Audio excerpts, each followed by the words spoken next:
Our next guest knows a thing or two about choppy waters in the Atlantic. Donna Jones Alward is a historical fiction author from Fall River, Nova Scotia. Her book, When the World Fell Silent, spent more than 40 weeks on Canadian bestseller lists. And now she's here to talk about her new novel, Ship of Dreams. We're thrilled to have you in. Ship of Dreams, well, that's great news for fans of Donna Jones Alward. I loved your book, When the World Fell Silent. Thank you. It is my pleasure. It was one of our book club books on the show. In fact, you told us about it, and it was just such a joy to read. And I'm just curious, your new book is coming out. The world can buy this tomorrow. Tomorrow. So this is a little bit of a sneak peek. So we won't give no spoilers here. Well, I think we kind of know what happens with the Titanic. Yeah, that spoiler comes built in. Yeah, but that must have been a challenge for you. This book is set on the Titanic. Talk about this particular book. It's a story of friendship, about women helping other women.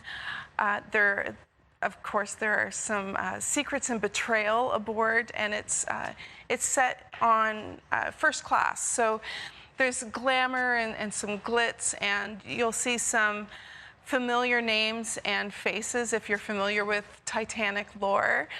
So the characters are fictional, but they interact with real passengers. And that was super fun to put together. But it really is about the enduring bonds of friendship, especially when they're tested. And of course, the backdrop is quite tragic in itself. Yes. So it's not a light read, but I think there is light and dark in it. Well, it was, Ship of Dreams, a book about the Titanic, that's going to be really popular, but also, you know that so many people are rabid fans. There's a lot of pressure on you when you're writing about the Titanic. A little bit. I mean, there's so much information that you can dive into for research. And when you look at people who are like experts in this, and then as I'm going through, I realize there's also contradictory information. So you have to sift through that quite a bit.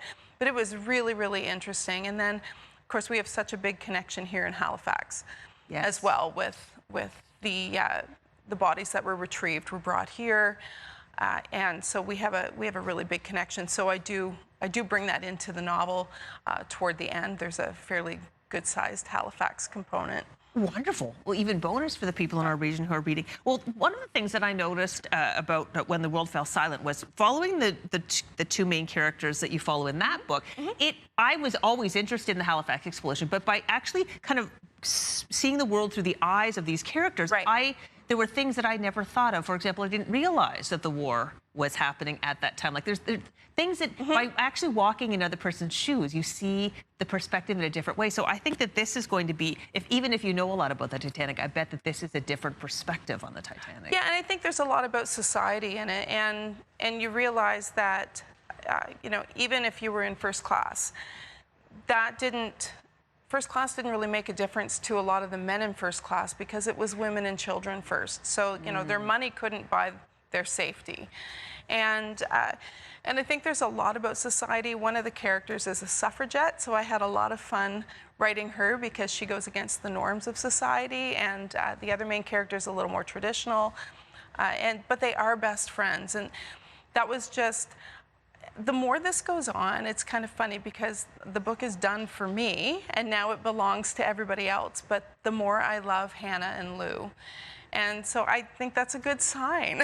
Yes. that they're still living with me a little bit, which is unusual. That is unusual. Yeah, I found the characters, and I can't wait to read this book. I mean, tomorrow we can actually buy it. You can pre-order it if you wanted to. You can pre-order it, but it's if some of the local stores might have their shipments already, so if they might have it today, but tomorrow's the official day. Wonderful. All right, well, with the book coming out tomorrow, do you have any readings or events coming up where people can meet you? I do. So tomorrow I'm going to be at the Dartmouth Book Exchange in Cole Harbour, and they're throwing me a little release day party. So I'm going to be there signing some books. There's going to be cake.